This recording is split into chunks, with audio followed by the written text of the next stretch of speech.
ज्ञान YouTube channel में सभी सत्संगी जनों का एवं प्रबुद्ध श्रोताओं का हम स्वागत करते हैं। सभी का अभिनंदन करते हैं। सभी को प्रेम पूर्वक जय शिव कहते हैं। जय शिव।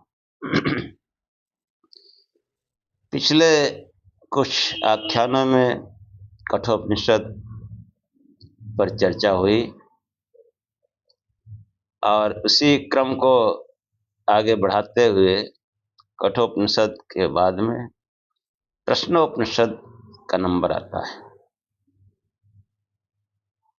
ये जो उपनिषद का ज्ञान है ये आचार्य शिष्य परंपरा वाला ज्ञान है। तो ये जो प्रश्नोपनिषद है इसमें 6 प्रश्नों के माध्यम से तप, ब्रह्मचर्य, श्रद्धा, रय, प्राण, दक्षिणायन, उत्तरायण, पितृयान, देवयान, कृष्ण पक्ष, शुक्ल पक्ष, इन सब विषयों पर चर्चा हुई और वो जो है इसका एक कथानक के रूप में प्रारंभ होता है कि ये जो है उसमें 6 जिज्ञासु थे। 6 जिज्ञासु मतलब एक तो भरद्वाज के कुल में उत्पन्न हुए सुकेशा, शिव का पुत्र सत्यकाम, सौर्य का पुत्र गार्ग, अश्वल का पुत्र कौशल्य, भृगु गोत्र में उत्पन्न वैदर्भ तथा कत्थ का पुत्र कबंधी। ये 6 जिज्ञासु थे। ये जिज्ञासु थे, ब्रह्मनिष्ठ थे, ऋषि पुत्र थे भाई। कुछ मन में शंकाएं थी इनके, तो उन शंकाओं को लेकर के ये जो है पिपलाद ऋषि आचार्य पिपलाद के वहां पहुंचे और वहां जो है इन्होंने अपनी उत्कंठा जाहिर की। तो ऋषि ने भी जो है, पहले ऋषि एकदम ज्ञान नहीं, कोई आया तड़ाक से प्रश्न कर दिया, नहीं। वो देखते थे ये वास्तव में कुछ इसके जिज्ञासा है या खाली ये मनोरंजन करने आया है। तो इसके लिए वो कुछ न कुछ परीक्षा लेते थे। तो पिपलाद ऋषि ने उनसे कहा कि तुम लोग तपस्वी हो, सब कुछ है, लेकिन तुम मेरे यहाँ 1 साल और तप और ब्रह्मचर्य पूर्वक श्रद्धा पूर्वक मेरे समीप निवास करो, फिर हम तुम्हारे प्रश्नों का उत्तर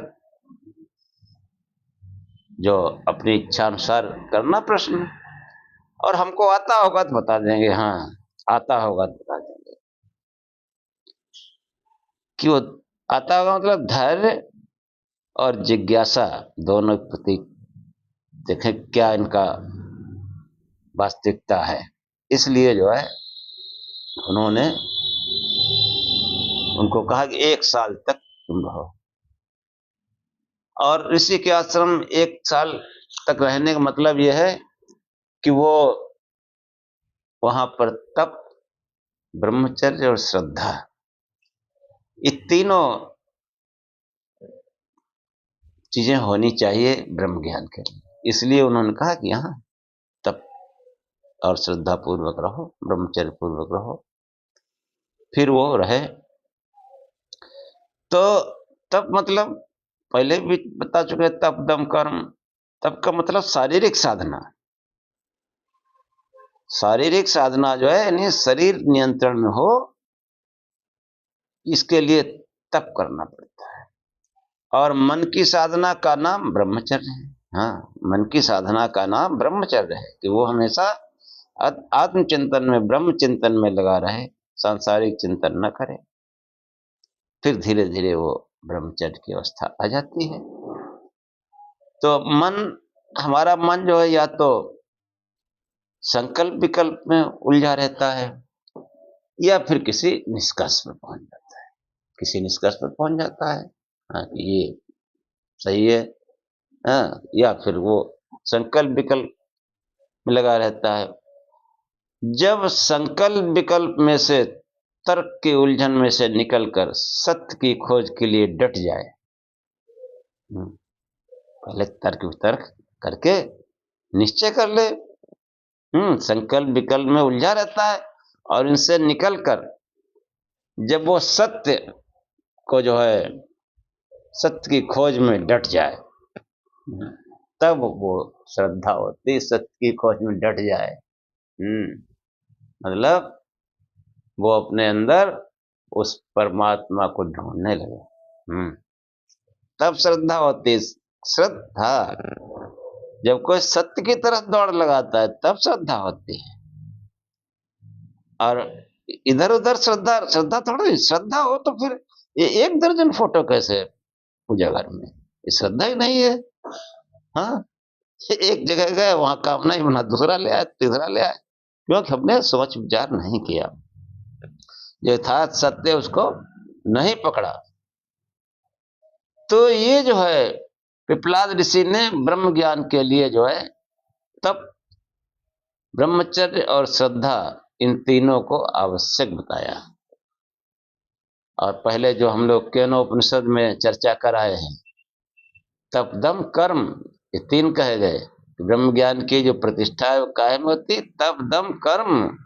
ब्रह्म ज्ञान कोई बातें बनाने का काम थोड़े है कि तप मतलब शारीरिक साधना, दम मानसिक साधना, और ब्रह्मचर्य भी मानसिक साधना है। इसलिए कहा कि वो तप करें, अर्थात मानसिक साधना के साथ साथ शारीरिक साधना करें। ब्रह्म ज्ञानी का आधार तप दम कर्म है। ब्रह्म ज्ञान के जिज्ञासु के आधार तप ब्रह्मचर्य श्रद्धा है। जिज्ञासु श्रद्धा लेकर आता है, ब्रह्म ज्ञानी को जो है उसको श्रद्धा की आवश्यकता नहीं होती, वह कर्म करने लगता है, श्रद्धा की परिणत कर्म में हो जाती है, क्योंकि वो उसको मालूम है ऐसे ईश्वर की प्राप्ति होगी। तो बस श्रद्धा क्या है, अब वो कर्म करने लगता है, सत्य की तरफ दौड़ लगाने लगता है। उसने तर्क वितर्क की उलझन से निकलकर समझ लिया है। तो ये जो है इस प्रकार जो है ये मतलब जो रई प्राण, रई मतलब भोक्त शक्ति,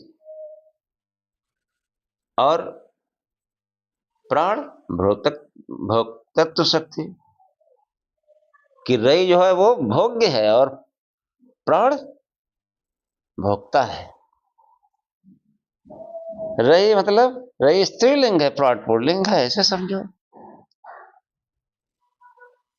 ऐसे ही दक्षिणायन रई है, उत्तरायण प्राण है, कृष्ण पक्ष रई है, शुक्ल पक्ष प्राण है। यानी भोक्तत्व शक्ति और भोग शक्ति। इसी प्रकार जो है ये जो प्रश्नों का सिस्टम चलता रहता है, और जो मुख्य चीज इसमें जो आई है वो हम आपको बताने का प्रयास करेंगे कि देखो 2 मार्ग हैं भाई, दक्षिणायन या उत्तरायण। उत्तरायण मतलब वैराग्य की तरफ, निवृत्ति की तरफ, निवृत्ति मार्ग। दक्षिणायन प्रवृत्ति मार्ग। पितृयाण मतलब प्रवृत्ति मार्ग। पितृयाण मतलब पिता बनने की, पितामह बनने की इच्छा, ये पितृयाण मार्ग है। और देवयान निवृत्ति मार्ग है। इन सब से निवृत्त होकर के वो दिव्यता की ओर चलता है, ब्रह्म की ओर चलता है। तो ये जो है इस प्रकार के जो है मतलब इसमें प्रश्नों के उत्तर दिए गए हैं। तो अंत में जो है वो कहते हैं कि जो है कि जो प्रजापति व्रत करते हैं, प्रजापति मतलब प्रजा को उत्पन्न करते हैं, वे पुत्र पुत्री अर्थात संतानोत्पत्ति करते हैं, वे दक्षिणायन, रई मार्ग, पितृयाण मार्ग, प्रवृत्ति मार्ग के प्रतीक है। ब्रह्मलोक तो उनका है जो तप, ब्रह्मचर्य और सत्य में निष्ठ हैं, वे उत्तरायण मार्ग, प्राण मार्ग, देवयान, निवृत्ति मार्ग के प्रतीक हैं। और जो ब्रह्मलोक है, हाँ, बहुत सुंदर छोटा सा मंत्र आया कि तेषामसो बिरजो ब्रह्मलोको न एषु जिह्वम् अनृतं न माया चेति। वो पिपलाद ऋषि कहते हैं कि शुद्ध निर्मल ब्रह्मलोक तो उनका है, तेषामसो बिरजो ब्रह्मलोको, कि उनका ये बिरजो मतलब शुद्ध और निर्मल ब्रह्मलोक उनका है। नएश जिह्वम, कि जिनमें कुटिलता नहीं, जिनमें अनृत नहीं। नएश जिह्वम न अनृतम, जिनमें अनृत नहीं, न माया चेत, जिनमें माया नहीं। जो झूठ बोलने वाला है, जो माया जाल में पड़ा है, छल प्रपंच करने वाला है, कुटिल आचरण करने वाला है, उनके लिए ब्रह्मलोक नहीं है।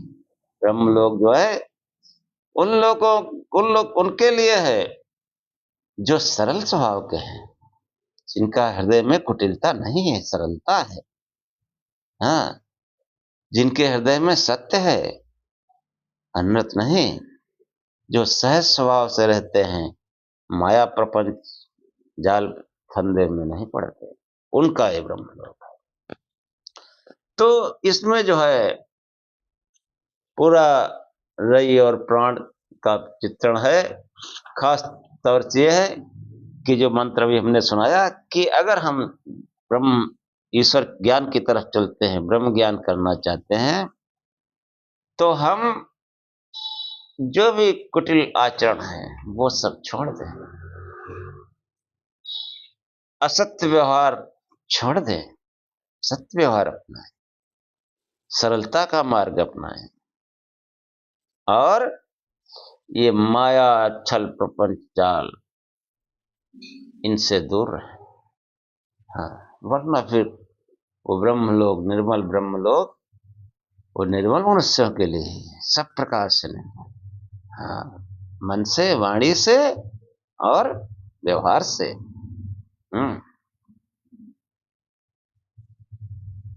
कि मन में ही तो कुटिलता है और वाणी में अनर्थ है,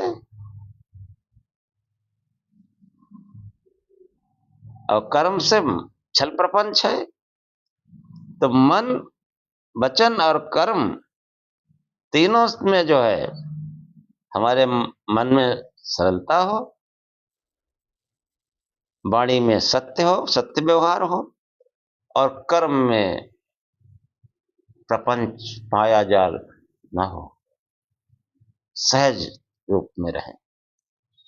और दूसरी जो खास चीज इसमें बताई गई कि जो कलाओं का बहुत वर्णन आता है, जो कहते हैं राम 12 कला, कृष्ण 16 कला के, एक कलाबाजी बहुत।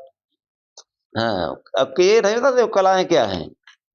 तो देखो, जो उपनिषद में जो है, वेदांत में जिन कलाओं का वर्णन है, उनको आप सुन लीजिए तो आप समझ जाएंगे कि वास्तविक कलाएं क्या हैं और कैसा कैसा लोग पाखंड बनाते हैं। तो वो जो 16 कलाएं हैं, उन 16 कलाओं का वर्णन इस प्रश्नोपनिषद में के 6ठे प्रश्न में आया। तो मंत्र सुन लीजिए, आप कलाएं भी समझ में आ जाएंगी।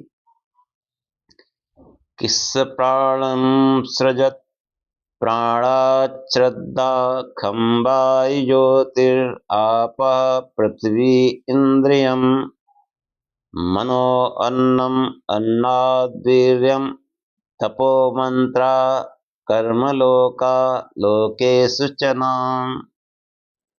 ये जो है 16 कलाएं हैं। तो वो 16 कलाएं कौन रचता है? वो पुरुष यानी परमात्मा रचता है। कि उस पुरुष ने, हाँ, वेदांत में पुरुष शब्द परमात्मा के लिए आया है, जीवात्मा के लिए भी आया, लेकिन अधिकांश परमात्मा के लिए।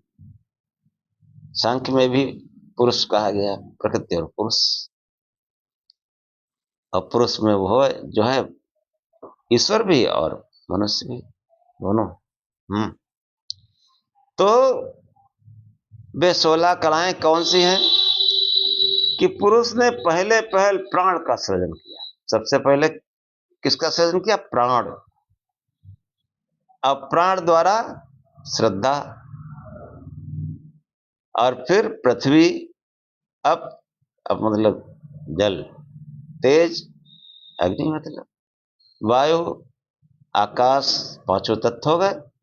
इंद्रियां, मन, अन्न, वीर्य, तप, मंत्र, कर्म, लोक और नाम, ये 16 कलाएं जो है उनका सृजन किया। उन 16 कलाओं से ब्रह्मांड की भी रचना की और पिंड की भी रचना की। वो कलाओं से परे है परमात्मा। कलाओं से परे है, वो कलाओं से युक्त संसार की रचना करता है। अभी आगे मंत्र आया है कि भाव ग्राह्यम अनिड्याख्यम भावा भाव करम शिवम कलासर करम देवम ये विदुस्ते जहुस्तन। कि वो परमात्मा, वो शिव, भाव ग्राह्यम, इस श्वेतास्तर उपनिषद में है, सबसे लास्ट में श्वेतास्तर का नंबर आता है, क्योंकि वहां सर्वोच्च ज्ञान है। धीरे धीरे सीढ़ियों से नीचे से ऊपर की तरफ जाता है ज्ञान। तो श्वेतास्तर ऋषि जो है वो ठोक के बात करते हैं। तो उनका भाव ग्राह्यम अनिड्याख्यम भावा भाव करम शिवम कलासर करम देवम ये विदुस्ते जहुस्तम। वो भगवान शिव भावना से ग्रहण किया जाता है, भाव ग्राह्यम, वो भावना से ग्रहण किया जाता है। हमारे अंदर क्या भावना है? संसार की भावना है, या कोई कुटिलता की भावना है, कोई हमारा जो है दुराचरण है, उसकी कुत्सित भावनाओं की पूर्ति के लिए आए हैं। फिर ज्ञान कैसे होगा? ब्रह्म ज्ञान कैसे होगा अगर हमारा निर्मल भाव है, निर्मलता है, कुटिलता नहीं, माया प्रपंच नहीं, सत्य जिज्ञासु हैं, तब जो है ऐसी भावनाओं से वो ग्रहण किया जाता है। भाव ग्राह्यम, वो भगवान शिव भाव के द्वारा ग्रहण किया जाता है। अनिड्याख्यम, उसका कोई नीड या आश्रय स्थल नहीं, उसका कोई नीड नहीं, अनीड। आख्यम, ये समस्त, आख्यम मतलब समस्त सृष्टि उसमें आश्रय पाए हुए है।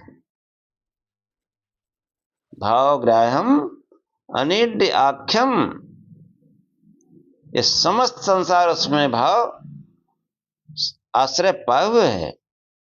और क्या है? अनिड्य आख्यम भावा भाव करम शिवम। आख्यम मतलब इस सृष्टि का, इस संसार का वो भाव भी कर देता है, अभाव भी कर देता है। देखो कितना सुंदर, भाव भी अभाव भी, क्योंकि ये सृष्टि जो नष्ट नहीं होती, अपने सूक्ष्म रूप में चली जाती है, मूल रूप में चली जाती है।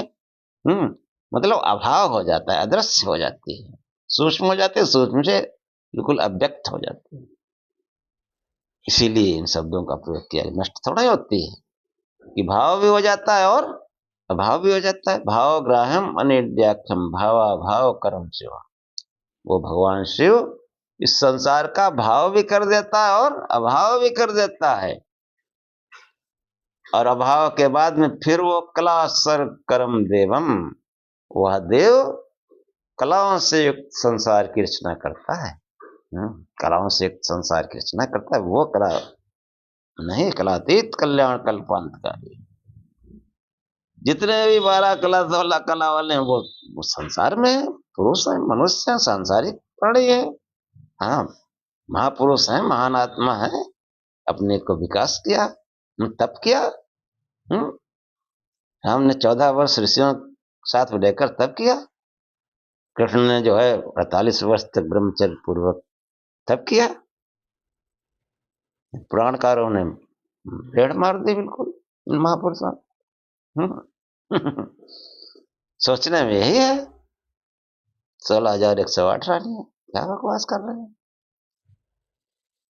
खैर, हम अपने विषय पर रहे कि भाव ग्राह्यम अनिड्याख्यम भावा भाव कर्म शिवम कला स्वर कर्म देवम ये विदुस्ते चहुस्तर।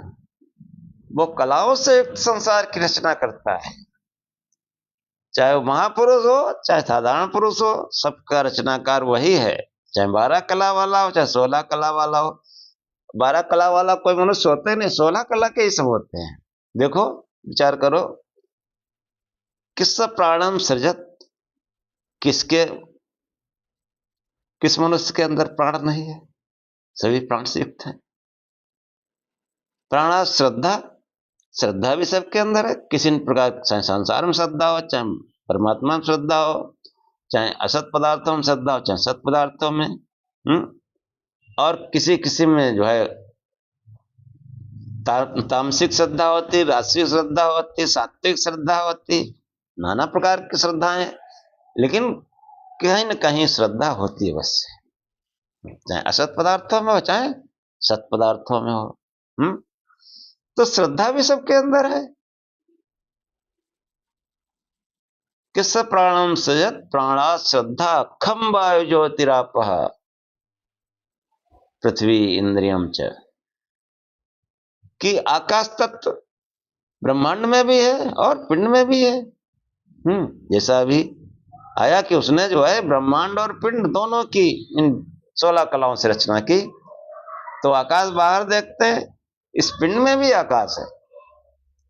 ये जो कान है इनमें देखो खाली जगह है तभी सुन पाते हैं, ठसाठस हो तो सुन ही नहीं पाएंगे।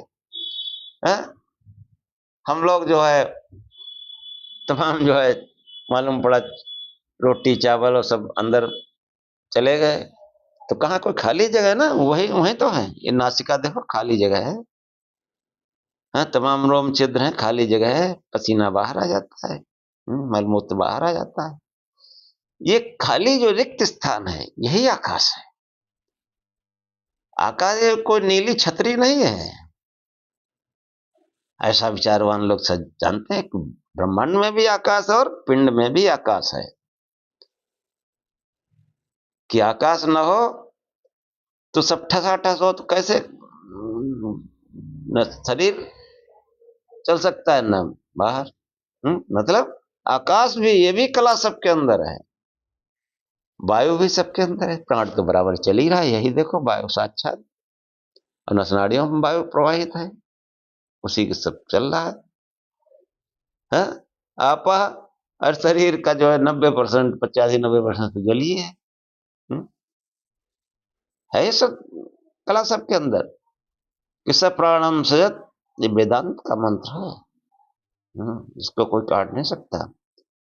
कि उसने प्राण को रचा, और फिर श्रद्धा, फिर आकाश, फिर वायु, और फिर जल, फिर पृथ्वी, और इंद्रियां भी सबके अंदर है।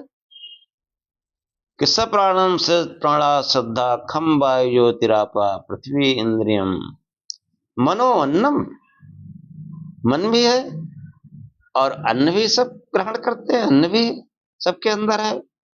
अन्नाद वीर्यम, अन्न से जो है वीर्य उत्पन्न होता है, वो भी सबके अंदर है। और तप, सभी तप करते हैं, चाहे सांसारिक कार्यों के लिए तप करें, चाहे मानसिक कार्यों के लिए, चाहे आध्यात्मिक कार्यों के लिए, सभी तप करते हैं। तप मतलब कठोर प्रयत्न। और मंत्र, सब में कोई ना कोई हुनर है। मंत्र मतलब कोई ना कोई सलाह, आप किसी से कोई बात करो वो तुरंत आपको सलाह देगा, ऐसा कर लो, आपको जुकाम हो गया, तमाम वो जो है दवाइयां बता देगा। सबके पास मंत्र है, ये भी कला है सबके अंदर। कर्म, सब कर्म करते हैं और सबका एक लोक है। एक लोक है, किसी के अपने परिवार तक लोक है, किसी के जो है इष्ट मित्र कुटुंब परिवार ये सब सब अपना लोक है, उसमें हम सबको जानते हैं और लोग हमको जानते हैं। हाँ, किसी के लोग 20,000 आदमियों का, लाखों करोड़ों मनुष्यों का है, लोग जानते हैं, किसी को 100 200 500 जानते हैं। सबका लोक है, किसी को छोटा किसी को बड़ा है, तो ये भी कला सबके अंदर है। हाँ? और लोकेश च नाम, लोक में जो है हमारा नाम है, हमारा नाम राजेश है, किसी का नाम कमलेश है, कोई विमलेश है, कोई नासिर है, कोई अलेक्जेंडर है, सबके नाम है, मनुष्य है, सबके नाम है। स्त्री पुरुष, सबके नाम है, और सब में 16 कलाएं हैं। अभी 12 कला 16 कला समझ गए होंगे कैसा बवाल बना रखा है कि राम 12 कला के अवतार, कृष्ण 16 कला के अवतार, और प्रत्येक मनुष्य में 16 कलाएं मौजूद हैं, 16 कलाओं का अवतार है। और उस परमात्मा ने, उस प्रजापति ने जिन 16 कलाओं से इस ब्रह्मांड और शरीर की रचना की, वो भी इसके अंदर ही है, अंदर अंदर ही रचना होती है, उस परमात्मा की रचना सब अंदर अंदर, अब मनुष्य की रचना बाहर बाहर। उसने जगत बनाया तो वो दिखाई नहीं पड़ता, अंदर है, रचना हो रही, पेड़ पौधे बढ़ते हैं, टकटकी लगा रहा, पता ही नहीं चलेगा कब बढ़े, क्योंकि अंदर अंदर हो रहा है। बच्चा होता है, अंदर अंदर बड़ा होता था, माँ बाप टकटकी लगा देख रहे हैं, बता ही नहीं सकते इतने टाइम में हमारा बच्चा बढ़ गया। उसकी रचना अंदर अंदर, और मनुष्य रचना बाहर बाहर, कि हमने मकान बनाया, पता चल गया आज 6 फुट उठ गया, ऊंचा हो गया, आज 12 फुट ऊंचा हो गया। हाँ, तो उसकी रचना दिखाई पड़ती है और उसकी रचना नहीं दिखाई पड़ती, इसलिए उसने जो है वो अंदर ही, अंदर से ही उसने इस 16 कलाओं से युक्त इस संसार की रचना की। इस ब्रह्मांड के अंदर वो ब्रह्म है, उसने जो है 16 कलाओं से युक्त इस ब्रह्मांड की रचना की। ब्रह्मांड और पिंड दोनों 16 कलाओं से बने, तो ब्रह्म जो है उसकी कल्पना एक पुरुष के रूप में करें तो 16 ये जो है उसके अंश हैं, इन 16 कलाओं से मिलकर बनता है। हाँ, अब इनका जो है जैसे क्रम जो है ना, क्रम से नहीं वर्णन है, क्रम जो है वो मतलब उन्होंने गणना मात्र कर दी है, क्रम नहीं। तो ये जो है प्राण को उत्पन्न किए ही है। हाँ, प्राण का काम करना जो है भोग है, भोग करना है। और यह सब उत्पत्ति तप के बिना नहीं हो सकती, इसलिए तप को जो है पहले आना चाहिए, तप को जो पहले आना चाहिए। तप का अर्थ है उग्र क्रिया, जहां जहां विशिष्ट की उत्पत्ति है वहां पर तप का वर्णन आया है, अर्थात सृष्टि की रचना तप के बगैर नहीं हो सकती, इसलिए उसने तप किया। और तप से सृष्टि में जो है श्रद्धा भी है। हाँ, श्रद्धा का सत्य में धारणा, श्रद्ध और अर्थात सत्य, धा माने धारण करना, संसार की प्रत्येक वस्तु का विकास सत्य की तरफ है। अगर कहीं असत्य प्रबल भी दिखता है तो वो क्षणिक है, प्रबलता उसकी रहेगी नहीं, वो जो है अपनी प्रतिक्रिया को उत्पन्न कर रहा होता है। इसलिए सृष्टि का आधारभूत कला वो ब्रह्म जो है शरीर का अंश है, वो श्रद्धा है। श्रद्धा का अर्थ है कि विश्वास कि संसार की प्रवाह की दिशा सत्य की तरफ है, असत्य की तरफ नहीं। तो प्राण, तप और श्रद्धा, इसके बाद में जो है एक एक इंद्रिय संबद्ध है, इनके बाद इंद्रियों, इस क्रम में इंद्रियां पहले आना चाहिए, और इसके बाद में पंच महाभूत। हाँ, प्राण तप श्रद्धा, उसके बाद में पंच महाभूत, अब पंच महाभूतों से ही वो एक एक इंद्रिय संबद्ध। फिर ये इंद्रियां बनी। और इंद्रियों की उत्पत्ति, इंद्रियों का जीवन मानसिक दृष्टि से मन पर और शारीरिक दृष्टि से अन्न पर निर्भर है। अतः मन और अन्न की भी उत्पत्ति हुई, इसके बाद मन और अन्न की उत्पत्ति हुई। अन्न का वास्तविक तत्व वीर्य है, क्योंकि अन्न का बहुत सा हिस्सा तो मलमूत्र बनकर फेंक दिया जाता है, और अन्न से बनने वाला अन्न का मूल तत्व वीर्य है। उससे भी पुरुष की 16 कलाओं में, वो भी 16 कलाओं में एक है। ये क्रम होना चाहिए। उपनिषदकार जो है, जिन्होंने भाष्य लिखा, वो उन्होंने बहुत सटीक रूप में इसका वर्णन किया। तो शरीर रचना के बाद में मनुष्य जो है शारीरिक या मानसिक कर्म करता है। शारीरिक कार्य कर्म है, मानसिक कार्य मंत्र है। मनन चिंतन करके जो निष्कर्ष निकाला वही मंत्र है। शारीरिक कार्य कर्म है और मानसिक कार्य मंत्र है। कर्म तथा मंत्र के अतिरिक्त श्रेष्ठ में नाम रूप भी है। हाँ, नाम रूप पता है, सबके अपने अपने रूप है, नाम है।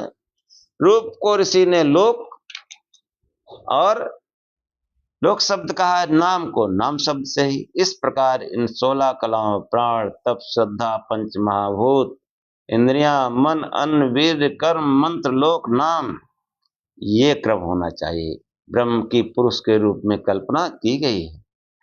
ये पुरुष अन्यत्र नहीं, इस मनुष्य देह के भीतर ही है। इसे पाने के लिए कहीं दूर भटकने की आवश्यकता नहीं है। अंदर ही ध्यान करो, अंदर ही देखो।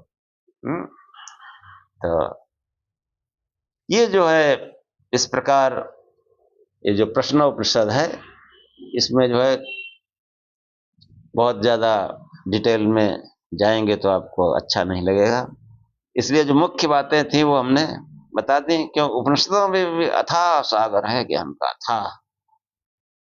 हाँ, तो कुछ मुख्य बातें जो हमारे काम की तो सभी हैं, लेकिन जो बहुत हमारे कदम कदम पर सहयोग करने वाली हैं, जो हमको सत्य की ओर ले जाने वाली हैं, उनका ही हम मतलब वर्णन करेंगे, उन्हीं का जो मनन चिंतन विचार करेंगे।